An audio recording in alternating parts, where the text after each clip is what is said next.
Hi, everyone. Thanks for listening to the Practicing Connection podcast. I'm Jessica. My co-host Coral is here as well. Coral, how are you? Hey, Jessica, I'm great. Just coming off birthday week celebrations, which has been fun.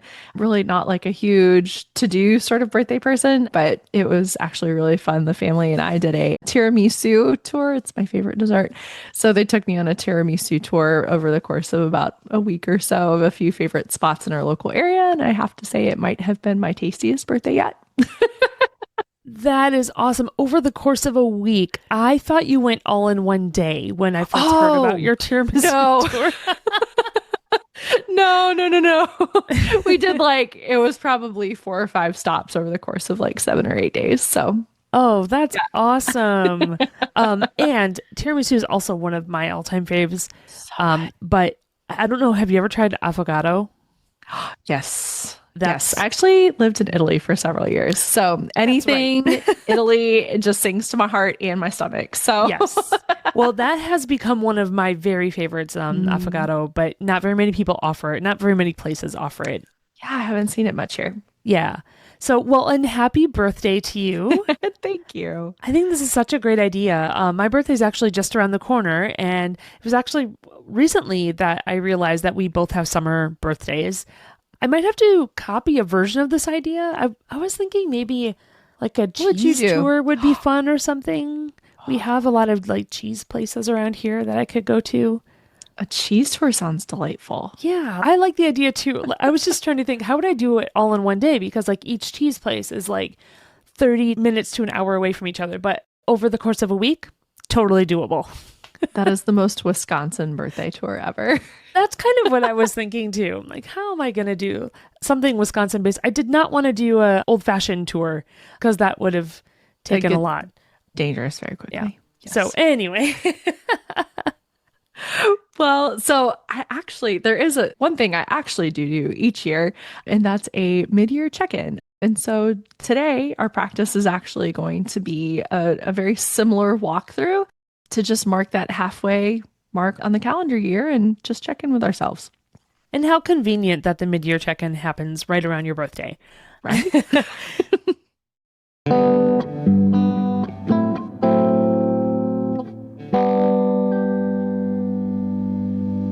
So let's learn more about this mid-year check-in. With all of the attention that I pay to productivity and practices that kind of help align me with my goals, it's kind of odd. And I was reflecting on this a little bit when you first talked about doing this episode. It's actually kind of odd that I don't do mid-year check-ins. I used to do quarterly check-ins, but they were more task-oriented than anything else. So, Coral, tell us a little more about the practice you'll be sharing and why you chose it. Sure thing. So this specific practice is actually adapted from an annual vision board session I lead for a women's group at the end of December each year that walks through a series of prompts inviting us to create space, i.e. let go, create clarity, and then create intention. And this mid-year check-in is an opportunity to pause, reflect, and take stock of where we're at and, kind of compared to where we thought we wanted to be at the start of the year. You can do this check-in regarding any or all areas of your life, whether it be personal, professional, or beyond. And that's kind of the long and short of it. One of the things I love about this is that doing this mid-year kind of gives you permission to let go of a goal that you maybe had at the beginning of the year that you've decided not to pursue. So this sounds absolutely lovely. Let's go through the practice. Absolutely. And Jess, it's almost like you had a sneak preview.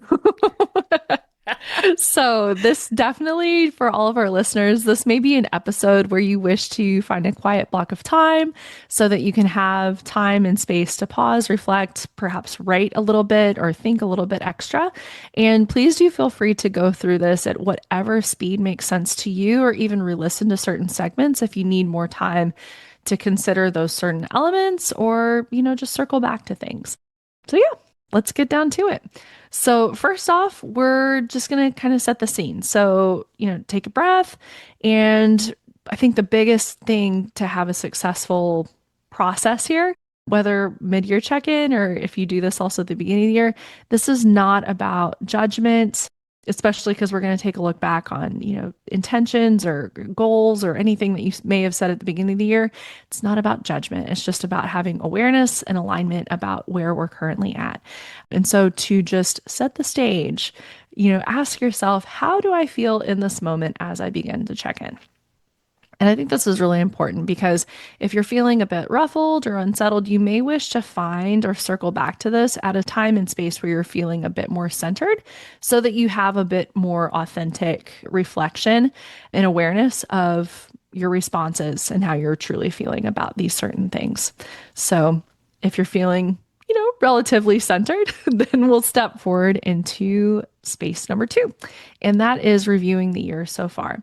So I'd like to invite you to reflect back on the intentions, goals, or themes that you set at the start of the year. And don't worry if you didn't write anything down, if you didn't have this sort of practice to kick your year off, just recall to mind what felt important back then.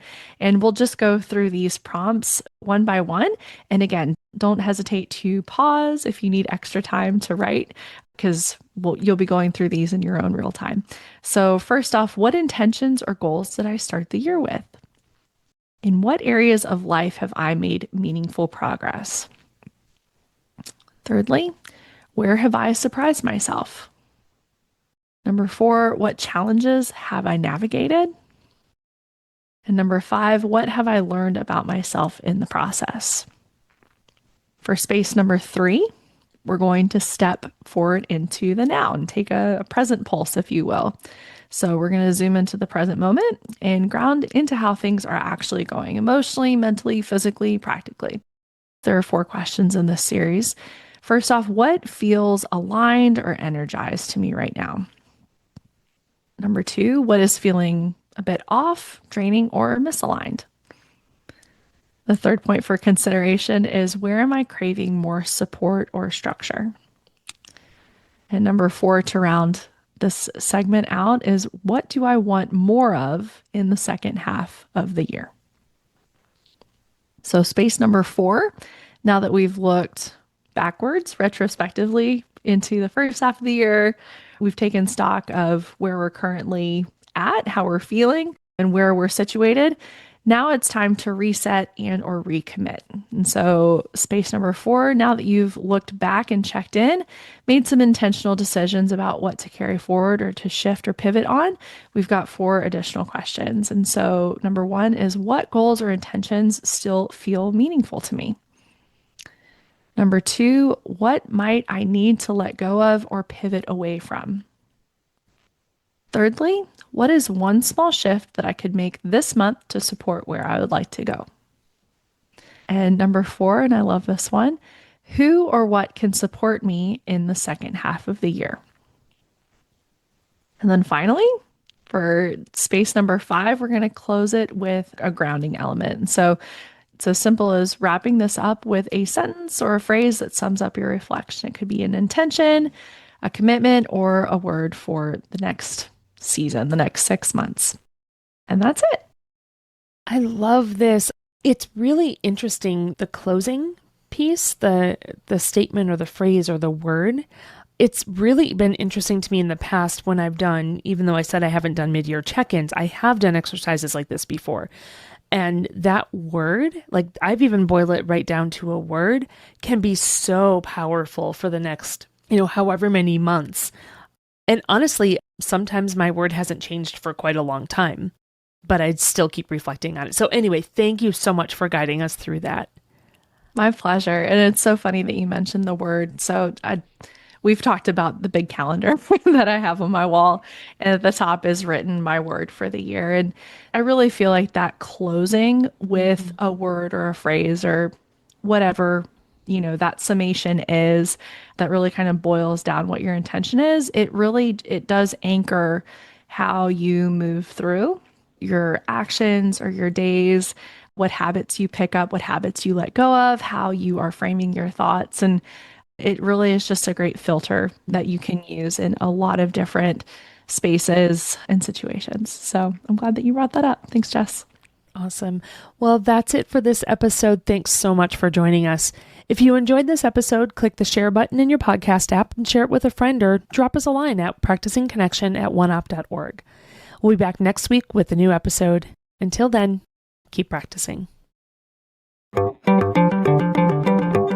The Practicing Connection podcast is a production of OneOp and is supported by the National Institute of Food and Agriculture, U.S. Department of Agriculture, and the Office of Military Family Readiness Policy, U.S. Department of Defense, under award number 2023-48770-41333.